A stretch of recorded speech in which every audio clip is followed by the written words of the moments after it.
Hey ladies and gentlemen, my name is Simon and I am back with episode 2 of The Mandalorian. Quick as ever, may I say. Also, for those of you joining for the first time, be sure to go and check out my Star Wars Jedi Fallen Order gameplay. I'll put the link in the description below. I've played about an hour and a half of it so far. It's a pretty damn awesome game. You can check out the first part of that playthrough in the description below.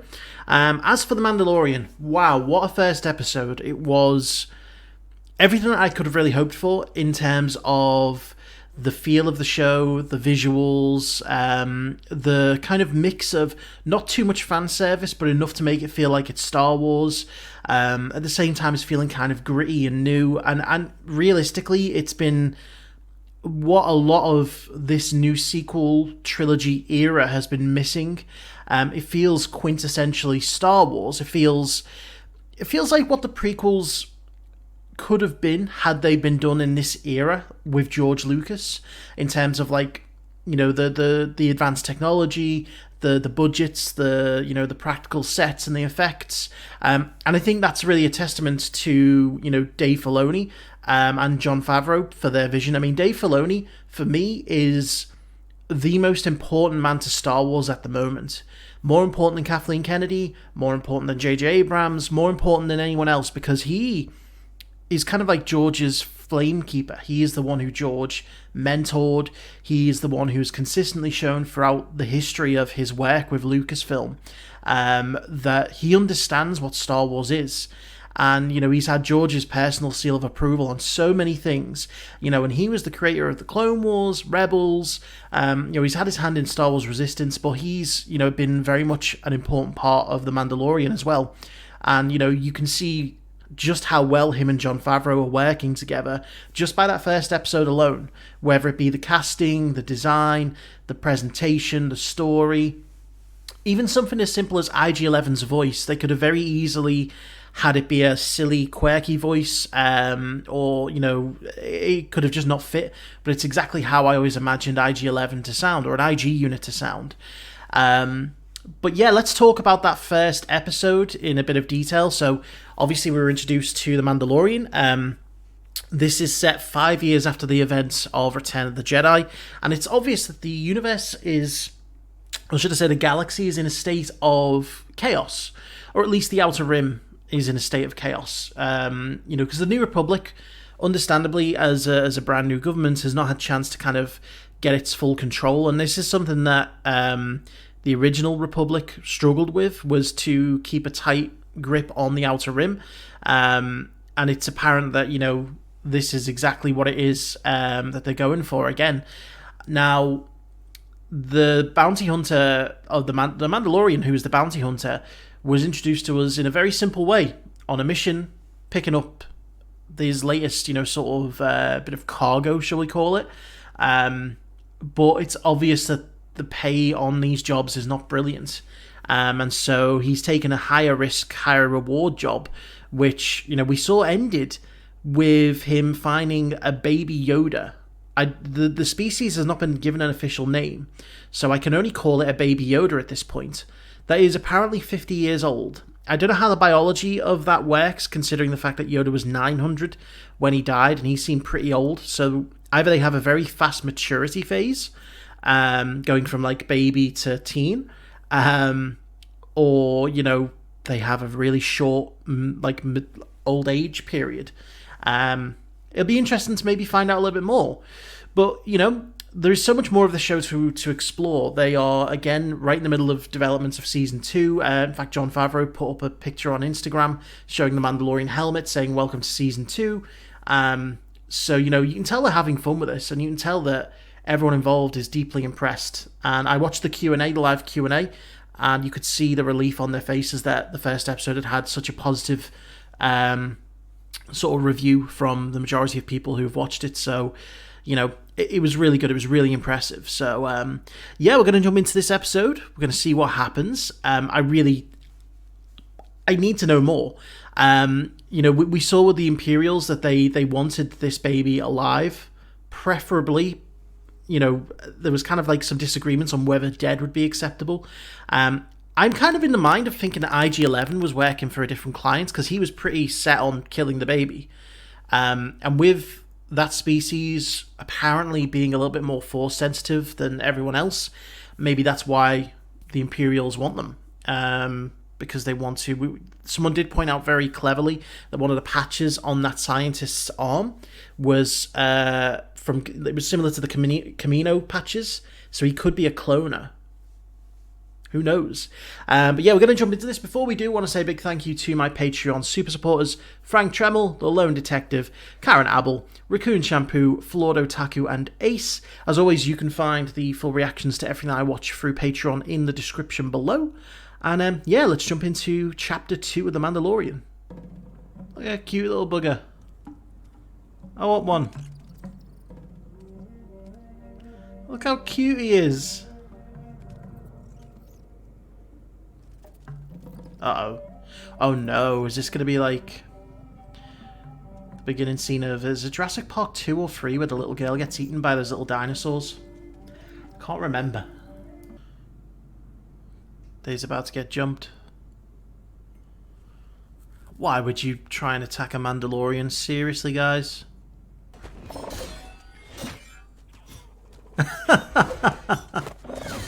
Oh, nice move.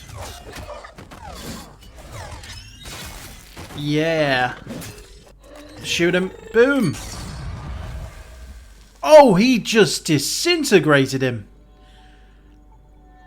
That wasn't any old blaster bolt. Look how many people have got the guild contracts. The baby's walking over. He's going to heal it with the Force, isn't he?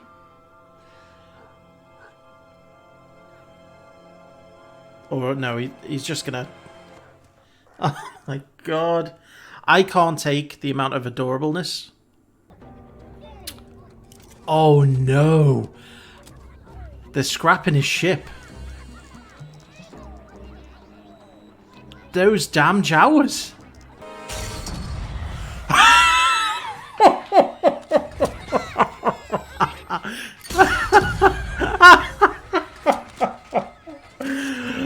Oh my god. I absolutely love the disintegration effect. It is amazing. Oh, the thing's following him.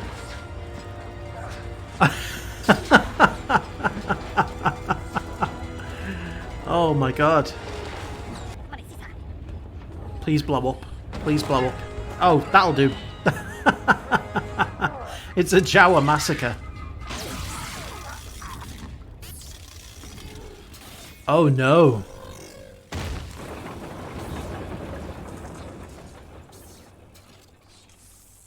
Oh no. I feel you, buddy. It's frustrating when your ship gets completely scrapped and you've got a baby to look after.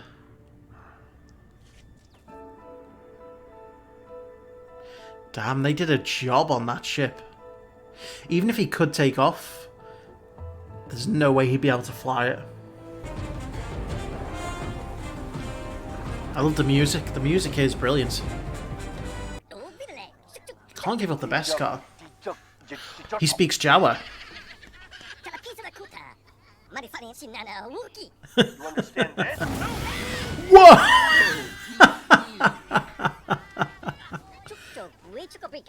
I love that. The egg? The egg. What egg?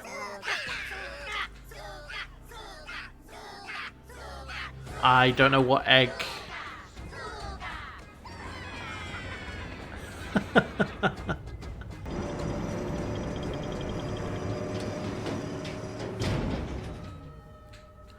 What's it an egg of, is my question.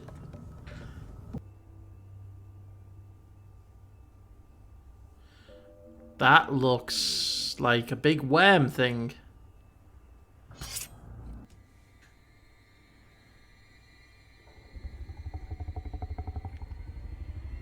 Oh no, that's a creep. Oh, it's an eye. Oh, I love that blaster sound.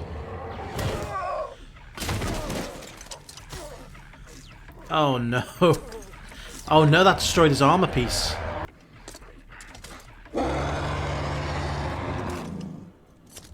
His gun is jammed.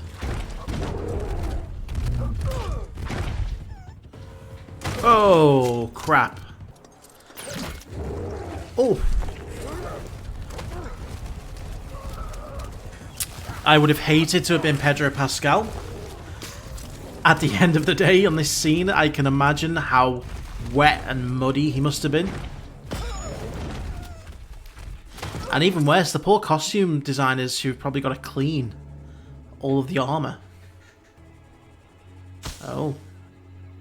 Come on, what's this baby going to do? This baby's going to do something. The baby's using the Force! He's using the Force!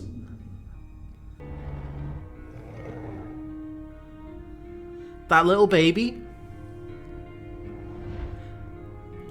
Luke couldn't even lift an X-Wing like 5 foot. And this baby is lifting a giant... whatever that is. Stab it!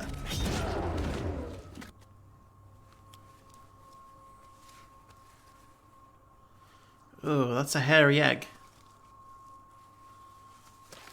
I have it. I've got the egg. Damn, he looks beat to hell.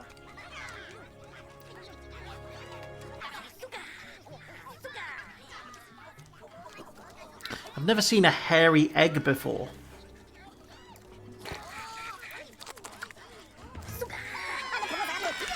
That's it, they just wanted the...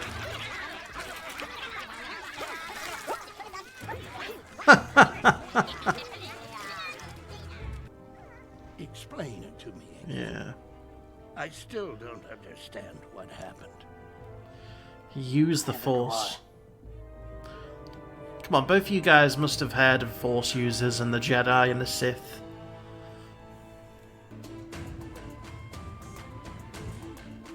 You can definitely tell the kind of samurai western inspiration in the music.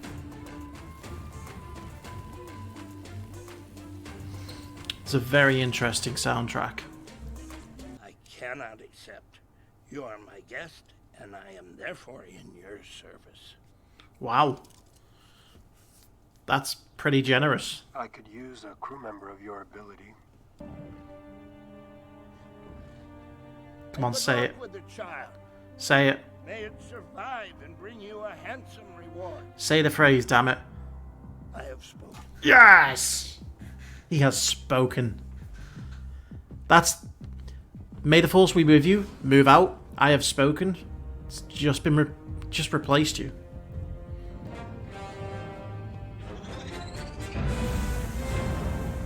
Question is he delivering the child or not?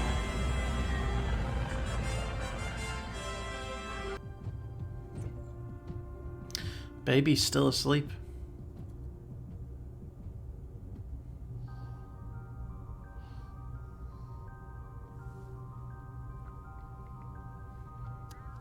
Sounded a bit like Ray's theme for a second there.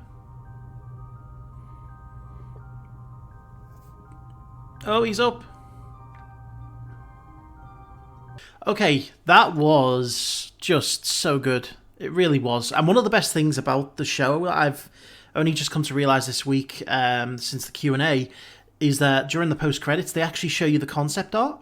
And it looks amazing. It looks spectacular. So, once again, this was an episode that just felt, to me, quintessentially Star Wars. Obviously, they were building up for the entire episode to show you the baby using the Force, and it does kind of, not necessarily confirm, but it does really strengthen a few theories in my mind that the species that Yoda is have a very, very strong and special connection with the Force, but they're also very rare. And I think what the Imperial wants to do is to clone the child and create a race of Force users. Now, whether cloning a Force user duplicates their Force abilities, I'm not sure. Maybe they've come up with a way. Maybe they want to experiment to see if it does. But that's my theory right now. And the Mandalorian now has a choice to make. I'm pretty certain I know what he's going to do. He's not going to hand the child over. He could potentially... I mean, this is really what's on the line for the Mandalorian. You heard in the episode the line, "I'm a Mandalorian, my weapon is my religion." And that goes for everything about the outfit, the culture. So you think about the Beskar steel. That's exactly the same. It's something that is incredibly meaningful to a Mandalorian. And what's on offer here is probably enough Beskar steel to have an entire suit of armor made for him. So to give that up to save a child, it's going to be a huge bit of significance for the Mandalorian. It's I think that's what I'm really happy with, is that they are getting the character of a Mandalorian so right. They're getting the culture of the Mandalorian so right. And that's because of Dave Filoni. Dave Filoni has spent years and years and years building the Mandalorian culture up through these animated shows. He is the number one source for Mandalorian knowledge. And, he's obviously worked very closely with Jon Favreau to get that character spot on. And I could not be more impressed, I don't think. The disintegration of, the Jawas and the other creatures was absolutely amazing. It was just like a poof, you're gone. I don't think we've ever actually seen a disintegration in Star Wars, like a proper blaster disintegration. We've always just seen, people getting shot with blaster bolts and collapsing. And, you can see now why Lord Vader said no disintegrations, because it leaves literally nothing behind. But I mean, again, a very, very interesting concept of an episode. The Jawas completely, salvage the Razor Crest. And yeah, I mean, he had to go on this weird kind of hunt to get this egg. In a way, it felt kind of very D&D, like Dungeons and Dragons. It felt to me like, something happens, you have to go on a quest to get something else for somebody so that you can get your item back. It felt very much like that. I also had to feel very sorry for Pedro Pascal in this, because during that fight with the monster, he must have been so miserable being inside that armor in that kind of situation with the mud and the water. He must have been soaked through at the end of the day.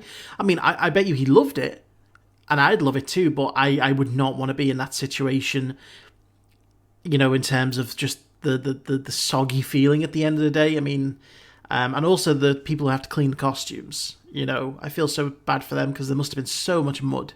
And having spent a fair amount of time playing football in muddy fields during my life, I can sympathise with how hard it is to get mud out of things.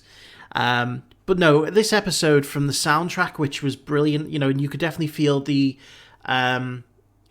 Western and kind of sort of Japanese inspirations, right up to the story, to the character, development, to the, even just like the building up of the baby using the Force.